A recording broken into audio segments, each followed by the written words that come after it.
오늘 모신 패널 간단히 소개시켜드리겠습니다. 분당 차병원 김원장 교수님, 빈센트 병원 심영태 교수님, 서울성모병원 정우백 교수님, 고대 구로병원 최초롱 교수님, 서울성모병원 황병희 교수님, 세브란스 병원 이삭 교수님, 계명대 동산병원 이철현 교수님입니다. 저희가 한 10분 정도 디스커션 타임이 있을 것 같습니다. 그래서 허심탄회하게 말씀해 주시거나 코멘트 질문해 주셨으면 좋겠고, 김주한 교수님도 프라임 타임이라고는 제목은 그렇지만 프라임 타임이라는 게 아니라 좀 잘 셀렉트된 케이스를 하자 그런 말씀인 것 같아요. 그래서 0 페이션트를 다 하겠다는 소리는 아닌 것 같아서 흉부외과 교수님 좀 살살 다뤄 주십시오. 저 질문해 주시죠. 심영태 교수님. 네. 성빈센터 병원 흉부외과 심영태입니다. 좋은 강의 잘 들었습니다. 저는 상당히 좀 논란의 여지가 있는 토픽이라서 걱정을 많이 하고 왔는데, 그래도 내과 교수님들께서 나름대로 이제 여러 가지 이제 팔레시를 가지고 하고 계셔서 조금 안심을 하고 있습니다. 저는 이제 아까 전남대 김주환 교수님께 좀 질문을 드리고 싶은데요. 아까 캔서 환자라서 타비를 하고 수술을 했다 그러는데, 저희 흉부외과에서는 이제 미니멀 인베이시브로 어퍼 스토노토미나 이제 라이트 안테리어 조라코토미로 미니멀 인베이시브로 수술하면 채 일주일도 안 돼서 퇴원을 다 하고 재원 기간도 줄이고 굉장히 회복도 빠르고, 그래서 캔서 수술을 앞둔다고 타비를 해야 된다는 건 조금 납득하기 힘든 거라고 좀 생각이 되고, 또 하나는 이제 타비를 영 에이지에서 이제 고려를 하실 때 지금 문제가 환자를 먼저 이제 내과에서 설명을 해놓고 저희 흉부외과에서 이제 환자가 원했으니까 타비해야 된다 이런 쪽으로 좀 많이 되고 있는데요. 전남대에서는 이제 타비를 선택할 때 미리 흉부외과 선생님들하고 만나서 타비를 선택한 다음에 환자를 만나시는지, 아니면 환자 설명을 먼저 하고 흉부외과 선생님을 만나시는지 궁금합니다. 일단 첫 번째 질문하실 미니발 인베이시브를 하더라도 스킨 인시전이 있고요. 스킨 인시전에서 스티치 아웃 하는데 한 10일 정도 보통 저희가 그래서 수술을 하고 나서 가장 빨리 아마 미니발 인베이시브를 해서 수술이 끝나고 캔사 수술 들어가고 케모 들어가는 데까지는 한 달이 걸리더라고요. 근데 저희가 타비를 하고 나서 케모를 들어가거나 수술을 한 데는 2주 그러니까 환자나 이제 선택이 그렇게 들어가게 되면 미니멀 인베이시브에 오픈 하트 하신 상황에서 2주 안에 다시 캔서 수술을 한다는 것이 한두 달은 가능하겠지만 2주 안에는 되긴 좀 어렵다고 생각을 했었고요. 아마 그것에 대한 환자들의 또 좀 빨리 해달라는 니드 때문에 더 그랬었던 것 같습니다. 두 번째, 저희는 타비든 AVR이든 일단은 저희가 이제 인터벤셔니스트가 보는 게 아니고 에코카디올리스트들이 보시고 수술을 할 거냐 타비를 할 거냐를 결정을 하는데, 결정하기보다는 먼저 어드미션해서 저희 흉부외과 교수님은 저희들이 코로나 안조까지 다 끝내주셔야지 수술을 해주시지, 그냥 코로나 안조 안 하고 수술 안 해주시니까 일단 무조건 다 입원해서 코로나 안조하고 퇴원하기 전에 이제 흉부외과 선생님하고 저희하고 이제 상의해서 결정을 하는데, 물론 이제 거기에 가장 큰 입김은 이제 입원시키신 담당 교수님, 그러니까 에코카디올리스트 선생님의 생각이 이제 제일 환자한테는 많이 들어가는 것 같습니다. 그래서 저희 이제 에코카디올리스트 선생님이 그렇게 설명하고, 이제 저희는 타비 설명하고, 흉부외과는 이제 수술 설명하고 하게 되는 경우가 있는데요. 이제 지금 말씀하시는 그 사이에 이제 주 담당 교수님이신 에코카디올리스트 선생님의 생각이 뭐냐에 따라서 환자들의 저기 왔다 갔다 하는 게 제일 큰 것 같습니다. 저희 병원 입장에서. 김원장 교수님. 먼저 CS 흉부외과 서전이신지 내과 의사신지를 먼저 좀 소개해 주시죠. 저희 이런 분위기가 너무 좋습니다. 저희는 맨날 인터벤션 하는 사람만 모여가지고, 저는 인터벤션 카디올리스트입니다. 그래서 김희중 선생한테 너무 고맙다고 말씀을 드리고 싶고, 이런 강의는 좋은 것 같습니다. 왜냐하면 저 나이를 보면 75세 미만이거든요. 그러니까 영 에이지의 기준이 뭔지, 그래서 대한노인의학회에도 노인회에서도 노인의 기준이 애매하잖아요. 근데 어느 날 갑자기 유러피언 가이드라인에 75세가 나오게 등장하면서 에비던스는 전혀 없어졌는데, 저는 김희중 선생님 동의 100% 만족하는데 왜 대부분의 흉부외과 선생님은 저 의견에 별로 동의 안 하시는 것 같아요. 그러니까 75세 미만은 저희 지금 별로 그렇게 이니셜이 주장을 많이 안 하고 있거든요. 근데 대부분의 서전들은 75세 이상을 하는 거에 대해서도 굉장히 어게인스트하기 때문에 저 대부분의 슬라이드는 메이크센스 합니다. 그리고 저희 데이터도 비슷하고요. 그래서 혹시 그런 거에 대해서 대부분의 서전이 지금 가운데에 가 있어가지고 조금 애로우시겠지만 대답해 주시면 네. 고맙습니다. 뭐 저도 사실 이제 심리적으로는 80세 이상만 해야 되는 거 아닌가 그런 생각도 하지만 근데 탑ER 성적이 너무 좋게 나오고 사실 환자들 편의성이 굉장히 좋기 때문에 저희도 어느 정도 그런 가이드라인을 따르는 게 맞지 않나 싶고요. 그래서 뭐 일단 지금 아마 에이즈에 대해서는 계속 디스커션이 되면서 논의가 돼야 될 것 같은데 만약에 환자의 건강 나이가 점점 더 늘어난다고 생각이 되면 이게 더 올라갈 수도 있겠죠. 그래서 그거는 아마 지금 5년 뒤에 또 다른 가이드라인에 따라서 하는 게 맞지 않을까 싶습니다. 일단 아직 듀러빌리티 문제가 해결이 안 되면은 뭐 저희도 정확하게 말씀드리기 좀 어렵고 아마 뭐 한 3, 4년 뒤에는 또 다른 얘기로 디스커션을 하게 될 것 같습니다. 감사합니다. 근데 아까 선생님 내용 중에 사비를 한 다음에 환자가 사비를 한 게 좋겠다고 이야기를 하시는데 사비를 했던 환자가 탑이 하는 경우가 더 많거든요. 아니 환자 입장에서 그러니까 한 번이라도 오픈 하트를 해서 했던 분이 다시 수술해야 돼요 하면 지금은 그렇게 고생 안 합니다. 옛날같이 한 달 입원 안 하고 2주면 퇴원합니다라고 말을 하더라도 그걸 좀 이렇게 힘들어하시는 경우가 많더라고요. 그래서 사실 이제 저희 입장에서는 이제 뭐 젊은 사람들 이제 수술하러 막 이렇게 만들어도 우리 아버님은 어쩌니 우리 어머님은 어쩌니 이런 경우가 좀 많습니다. 그래서 사실은 지금 흉부외과에서 수술하는 것들이 굉장히 좀 옛날보다는 컨텐츠하고 인베시브하고 또 이렇게 입원하는 시간이 길지 않다는 것들을 이렇게 좀 이렇게 홍보도 되고 막 이렇게 돼야 저희가 60, 70세 이하의 환자를 아니 세발 수술하셔야 됩니다라고 자꾸 하다 어쩔 수 없이 탑의하게 되는 상황이 좀 줄어들지 않을까 생각되는데 그쪽으로 좀 더 이렇게 홍보도 좀 하시고 해야 되지 않을까 하는 생각이 좀 드는데요. 예. 이제 시간이 없어서 인터벤션 들었고 서전 얘기 들었고 이미징 카디올로지스트 한번 중간의 입장에서 어떠신지 한번. 글쎄요, 저는 사실 뭐 저희 병원은 전남대나 뭐 세브란스 병원처럼 이제 밸브 환자들을 이미징 쪽에서 먼저 이밸리에이션을 하고 이렇게 프로세스가 진행되는 케이스가 조금 많지 않아서 근데 계속 이제 저희 병원 선생님들도 이 똑같은 말씀을 그 빈센트 병원 흉부외과 선생님이 말씀하신 거에 대한 그런 불만이 항상 있으시거든요. 그래서 내과에서 탑의를 먼저 얘기를 하고 그 다음에 우리한테 수술에 대해서 설명을 해달라 이렇게 얘기를 해가지고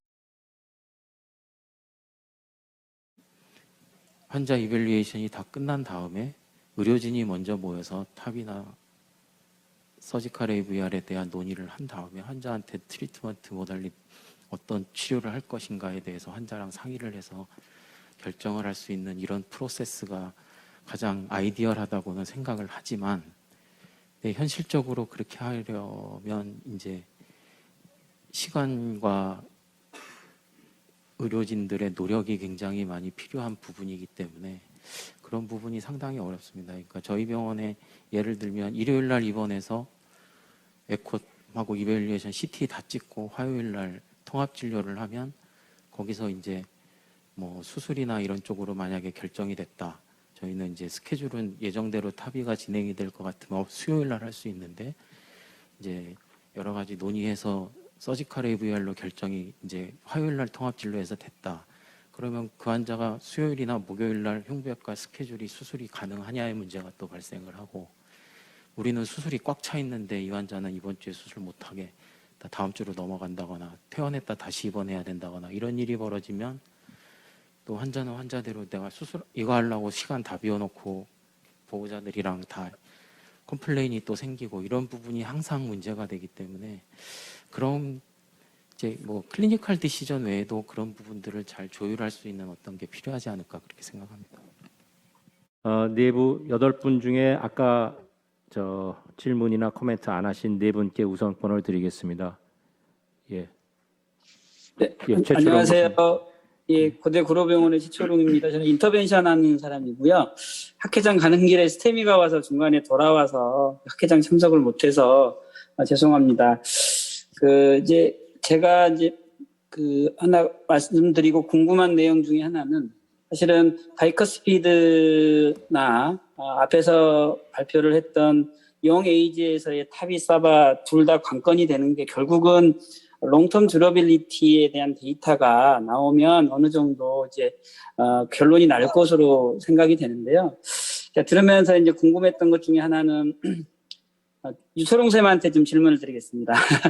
자, 바이커 스피드도 있고 비교적 영거 에이지인 경우에는 이 타바나 사바에 대한 결정하는 데 있어서 이 영 에이지는 따로 관건이 되지는 않는지 궁금합니다. 선생님 경험이. 바이커 스피드 밸브에서요. 관건이 되죠. 저는 서전 선생님한테 하라고 던집니다. 죄송합니다. 이게 보냅니다. 예. 저희 다학제 논의 때 항상 나오는 얘기 중에 한 이슈 중에 하나, 영에이지에서의 결국 롱텀 듀러버빌리티 문제인데, 이게 몇몇 케이스들이 바이커스피드 영에이지 페이션트의 한 케이스들이 있었죠. 일단 물론 이제 서전 선생님들은 이게 수술하는 게 좋겠다고 레커멘드를 했는데, 이게 2케이스 정도 페이션트 프리퍼런스가 워낙 강력해서 타비를 했던 케이스들이 있습니다. 아까 보여준 케이스도 하나였는데, 그런 환자한테 있어서 저렇게 밸브가 풀리 익스펜션 안 된 그런 게 과연 롱텀하게 어떤 결과를 가져올지 조금 우려가 되죠. 그래서 그런 데이터가 나오면 아마 자연스럽게 제가 생각하기에는 그런 페이션트는 가능하면 서저리를 하고 이게 좀 풀리 익스펜션 되고 조금 컴플리트를 기할 수 있는 바이커스피드에 한해서 타비를 시행하고 이렇게 정리가 되지 않을까 이렇게 생각을 합니다. 다른 선생님, 네. 네, 연세대 흉부외과 이삭입니다. 저도 유철홍 교수님한테 좀 질문 드리고 싶은데요. 아까 바이커스피드는 웨얼토피가 있지만 크게 문제가 되지는 않을 것 같다고 말씀하셨는데, 실제로 저희가 수술할 때 들어가 보면은 이런 환자들이 에어텍 사이즈가 크지 않더라도 그 에어텍 월이 굉장히 프라이어블하고 그런 경우가 많고, 실제로 이런 제네틱 연구들도 많이 시행이 되어 있거든요. 그리고 또 한 가지는 에어텍 각도가 약간 트리커스피드에서보다는 좀 누워 있는 경우가 많아서, 이런 것들이 이제 밸브 스텐트가 트랜스카테터 밸브가 들어갈 때 스텐트들이 이제 인티멀 인저리를 주거나 에어텍 다이섹션으로 저희도 이제 이머전시 수술한 케이스들이 몇 케이스 있었어서 혹시 그런 경험은 없으셨는지 하나 하고요. 그다음에 아까 에이시메트릭 익스펜전에 대해서 저희도 물론 이제 저도 이제 컨선이 있는데, 이런 것들이 결국은 PBL이나 이제 헤모다이나믹하게 문제가 되기 때문에 엔도카다이티스 리스크도 더 높일 수 있을 것 같고, 듀러빌리티도 더 이제 영향을 미칠 거라고 생각이 되는데, 수술 전에 이런 것을 예측할 수 있는 어떤 그런 팩터들이 있으신지 좀 말씀해 주셨으면 감사하겠습니다. 두 가지 질문을 주셨는데, 첫 번째는 아울토패시가 사실 실질적으로 많은 문제가 되고, 또 특히나 이제 셀프 익스펜딩 같이 하이트가 긴 밸브를 집어넣는 경우에 아울틱 인저리를 줄 가능성이 많아서 그와 관련된 컴플리케이션이 실질적으로 일어날 수 있고 또 그런 예들이 있으니까 그런 거에 대해서 어떻게 생각하냐. 첫 번째 질문이 이거죠. 네. 제가 아까 말씀드렸던 그 아울토패시와 관련된 제 언급은 뭐냐면, 기존의 서전 선생님들하고 저희들하고 논의할 때 바이커스피드 AS가 있고, 그래서 이게 45mm 이상이면 앞으로의 퓨처 이벤트 가능성이 있으니까는 반드시 갈아줘야 된다라고 하는 이런 기존의 틀들, 우리가 생각했던 것보다는 이 올드 에이지에서 이를테면 60mm 이하 정도의 아울토 패시를 갖고 있는 환자가 그 환자의 남은 라이프 익스펙턴시 동안 이 아울토 패시가 생각했던 것보다 큰 문제를 일으키지 않더라라고 하는 데이터를 갖고 말씀을 드리는 거고, 그 데이터는 서전 선생님 데이터들 통해서 이미 나온 거고요. 선생님 말씀하신 대로 바이커스피드 조금 더 에이지가 많이 진행한 환자인 경우에 아orta가 더 이 디포미티가 오면서 더 허라이전탈하게 되고 꺾이고 그런 상황에서 롱 밸브를 집어넣는 경우에 그 밸브 팁에 의한 인저리를 받을 가능성이 굉장히 높죠.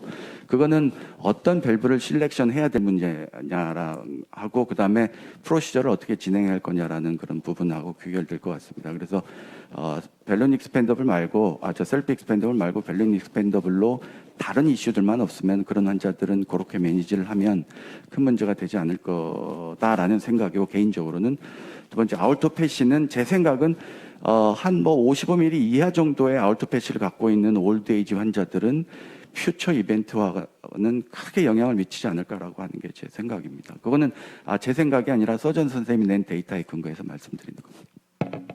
두 번째 질문이 그 파라빌블라리 에이시메트릭한 익스펜션을 혹시 그 시술 전에 예측할 수 있는 뭔가 있으신지? 그러니까 그건 굉장히 정교한 알고리즘이 필요한 것 같습니다.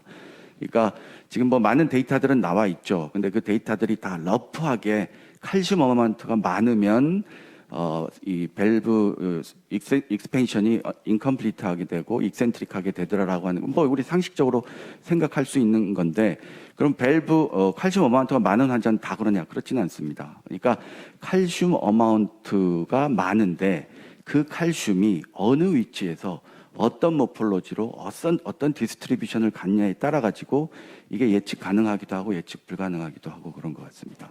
이를테면 노듈레리티가 되게 크고 그 다음에 LV 애뉴러스와 LVOT 쪽에 있고 이런 환자들인 경우에 익스펜션이 되게 잘 안 되죠. 근데 리플렛에 있는 경우에는 사실은 그게 어떤 비헤이비어를 할 거냐라는 거는 프리밸론을 통해서 대충 예측을 하든지 아니면 해보고 나서 아는 수밖에 없을 것 같습니다.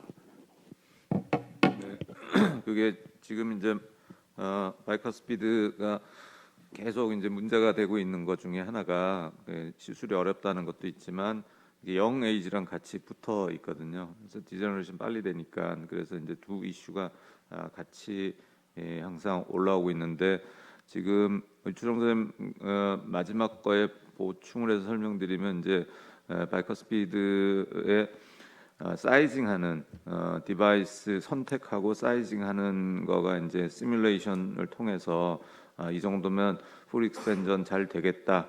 그다음에 칼슘이 어느 정도로 간다.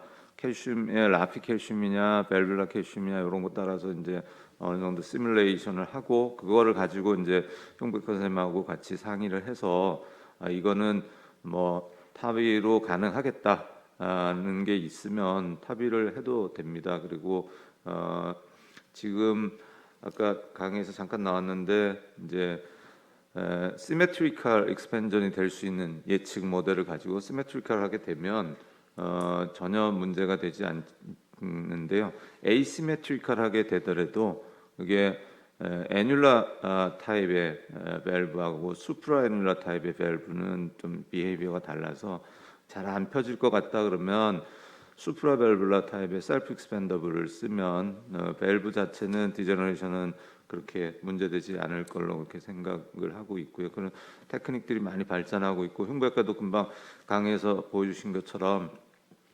그 서지컬 테크닉들이 다 발전을 하고 있어서 양쪽이 같이 발전하고 있길래 이거는 서로 익스클루시브한 게 아니라 서로 잘 협업을 해서 어떤 거가 환자한테 좋을지를 결정을 하면 그게 가장 좋은 초이스가 될 거로 생각합니다. 그래서 저 첨부를 하자면 이삭 선생님 첨부를 하자면 이게 다학제에서 이게 서전 선생님이 저걸 수술을 했을 때 어떤 식으로 진행이 될 거며 뭐 이런 부분들하고 인터벤션 하시는 우리 탑이 했을 때는 어떤 밸브를 어떤 테크닉으로 넣었을 때 저게 어떤 비헤이비어를 보일 건지를 서로 공유를 하는 과정이 굉장히 중요할 것 같습니다. 그래서 그래야 이게 베스트 디시전을 내릴 수 있을 거다라는 생각을 해서 서로가 하고 있는 프로시저에 대한 이해도를 좀 높인다는 측면에서 다학제는 중요할 것 같습니다. 예, 계명대 교수님. 예. 예, 계명대 동산병 이철입니다. 저는 인터벤셔니스트고 그다음에 저희 쪽에서 하트 디스커션을 하면서 올드 에이지더라도 사실은 잘 예측이 안 되는 바이커스 밸브는 저는 적극적으로 수술 하시는 교수님께 얘기를 드리는 편이고 오히려 또 수술하시는 교수님은 여러 가지 얘기를 하면서 리스크하면서 서로 이제 조금 저희가 양보하는 편이긴 한데요. 유재석 교수님 같은 경우에는 어센딩 아울타 칼슘을 제외하고는 타비가 프리퍼될 게 있을 어떤 게 또 있다고 생각을 하실지. 그래서 어센딩 아울타 칼슘을 제외하고는 저희가 뭐 거의 대부분 서지컬 AVR이 가능한 건지 한번 여쭙고 싶습니다. 네, 뭐 그거는 항상 영원히 풀리지 않는 문제일 것 같은데요.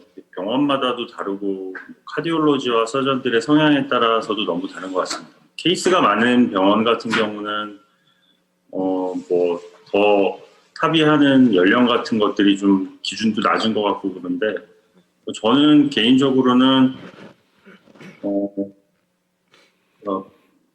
칼슘을 제외하고는 그냥 결국 나이가 제일 중요하다고 생각합니다. 환자의 기대 여명 그리고 우리가 수술할 때도 티슈 밸브를 할지 금속 판막을 할지는 과연 이 티슈 밸브를 했을 때 롱텀 듀러빌리티가 얼마나 될 건지 그걸 가지고 제일 판단하는데 그거에 대해서는 사실 아무도 모릅니다. 현재는. 다만 밸브 인 밸브 옵션이 나와 있기 때문에 그 티슈 AVR에 대한 그 수명에 대한 게 조금 더 그 연령이 낮아졌다는 것만 있지. 그래서 제가 오늘 이렇게 강의를 들으면서 여러 카디올로지스트 선생님들이 말씀하시는 걸 들으면서 느낀 거는 결국은 모든 병원에서 나이를 가지고 어느 정도 나이가 많은 나이고 어느 정도 나이가 수술이 더 적합한지에 대한 컨센서스가 너무 천차만별인 것 같습니다. 그러면 하나만 더 여쭤볼게요. 바이커스피드 밸브는 저희가 그 나이를 조금 더 낮게 잡는 게 좋을까요? 인터벤셔니스트 입장에서? 저는 좀 높게 잡는 게 좋을 것 같습니다. 높게? 예, 높게. 예, 알겠습니다. 저도 계속 말씀드렸듯이 결국 젊은 환자들은 롱텀이 더 중요한데 저는 바이커스피드에서 당연히 더 얼리 페일러가 있을 거라고 생각을 하거든요. 왜냐하면 타비보다 먼저 저희 그 앞서 보여드렸던 수철리스에서 펄시발이 좀 비슷하게 스텐트 없이 라이키놀 프레임으로 되어 있는 건데 그 밸브도 초창기 경험이 없는 분들은 대브리망을 충분히 하지 않고 그냥 넣은 경우가 있거든요. 그렇게도 고정이 잘 되니까요. 그런 환자들이 파라밸브럴 리그는 없지만 얼리 디제너레이션 되는 게 이미 다 저희가 경험적으로 알고 있기 때문에 굳이 아까 유철웅 선생님이 말씀하신 것처럼 에이시메트릭 익스펜전의 롱텀을 두고 봐야 한다는 거에는 저는 좀 동의를 하지 않습니다. 이미 에이시메트릭 익스펜전이 안 좋다는 거는 너무나 명확하고 만약에 그거를 증명해 보려면 우리가 그 타비밸브 벤치 테스트를 해서 뭐 실험을 해가지고 롱텀 듀러빌리티가 뭐 어느 정도 되겠다고 예상했던 것처럼 에이시메트릭 익스펜전한 상태로도 실험을 뭐 해보면 좋을 것 같은데 아마 그런 연구는 없었던 걸로 알고 있습니다. 벤치 테스트가 있죠. 그러니까는 타비밸브의 이런 그 오버 익스펜션 또는 언더 익스펜션 돼서 밸브 리플렛의 그 코압테이션이 이게 팔랑개비 모양으로 됐을 때, 디포미티가 왔을 때 이게 어떨 거냐라고 하는 벤치 테스트는 있습니다. 근데 이제 인비보에서 이게 어떻게 펑션을 할 거냐라는 거는 다른 문제이기 때문에 이제 아시메트리컬 익스펜션 아까 최인호 선생님도 말씀 주셨지만 지금 나와 있는 밸브 중에 셀프 익스펜딩 밸브는 애뉴라 레벨이 이 익스펜션이 안 된 상태로 돼 있지만 대부분 그 수프라 애뉴라 타입인 경우에는 밸브 레벨에서는 익센트리시티가 많이 줄면서 서큘레리티가 유지되는 경우들이 많이 있거든요. 그러니까 그런 접점에 있는 좀 이렇게 보더라인 그레이 존에 있는 밸브의 디포미티가 어떤 식으로 진행될 거냐는 거는 아무도 지금은 예상 못할 거다라는 생각입니다. 좀 시간이 지나서 그런 게 어떤 리절트를 낼지는 추후 데이터에서 저희가 확인을 해야 될 거다라는 생각입니다. 수프라 애뉴러에 대해서 저의 의견을 좀 말씀드리고 싶은데 최인호 선생님 말씀하신 것처럼 수프라 애뉴러 타입은 마치 아래쪽 고정되는 부분이 아무리 에이시메트릭 하더라도 위쪽에 밸브가 코압테이션인 부분이 괜찮다는 말씀이신 것 같은데 사실 밸브 리플렛은 하이트가 있기 때문에 코압테이션 레벨에서 아무리 서큘러하게 잘 펼쳐지고 코압테이션이 된다고 하더라도 이제 아래쪽 그러니까 밸브 저희 네이더 부분에서는 당연히 에이시메트릭한 모양일 거잖아요.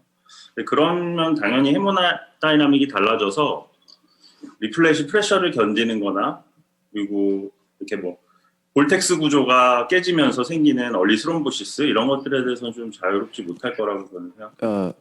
나와 있는 데이터에 근거해서 말씀을 드리면, 그러니까 PPM, 그러니까 페이션트 프로세스 미스매치를 유발할 정도의 당장의 헤모다이나미시티에 문제가 생길 정도면 당연히 그거는 클리니컬 아웃컴에 영향을 미치는데, 그 익센트리시티와 관련해서 그렇지 않은 거는 당장의 헤모다이나믹에 영향을 미치지는 않는단 말이죠. 그럼 이게 롱텀하게 얘기했을 때 아까 선생님이 얘기했던 것처럼 이렇게 익센트리시티를 보인 거가 추후에 그런 블러드 플로우의 쉐어 스트레스나 이런 거에 여러 가지 버라빌리티를 만들어내기 때문에 그런 게 롱텀하게 어떻게 문제를 유발할 거냐라는 부분에서 저는 말씀을 드리는 거고, 당장에 저 정도의 익센트리시티가 이 환자의 PPM을 유발할 정도의 헤모다이나믹 어버너멀리티를 유발하는 경우는 그리 많지 않기 때문에 그 부분은 당장은 어떤 환자의 아웃컴에 영향을 미치지는 않는 것 같다, 이 의미가 되겠습니다. 예, 근데 시간이 많이 지났고요. 그다음에 이제 그래서 이번 세션을 마치기로 하겠습니다. 제가 한번 마지막으로 말씀을 드리면, 저희 흉배과 의사나 카디올로지스트나 다 똑같은 환자를 치료하기 위해서 존재하는 사람들이고요. 그리고 이제 그게 사실상 제 생각은 환자한테 가장 슈피리어한 트리트먼트를 찾아야지 된다고 생각합니다. 그러니까 non inferiority 하다고 해가지고 그건 세컨 초이스로 택해야지 되지. 첫 번째는 슈피리어한 트리트먼트를 택해야지 되고요. 그걸 위해서 카디올로지스트나 저희나 협심해가지고 환자한테 맞는 가이드라인을 각 환자한테 맞는 거를 정해야지 된다고 생각합니다. 여태까지 참석해 주시고 강의해 주시고 그래서 감사합니다. 이번 세션 마치도록 하겠습니다.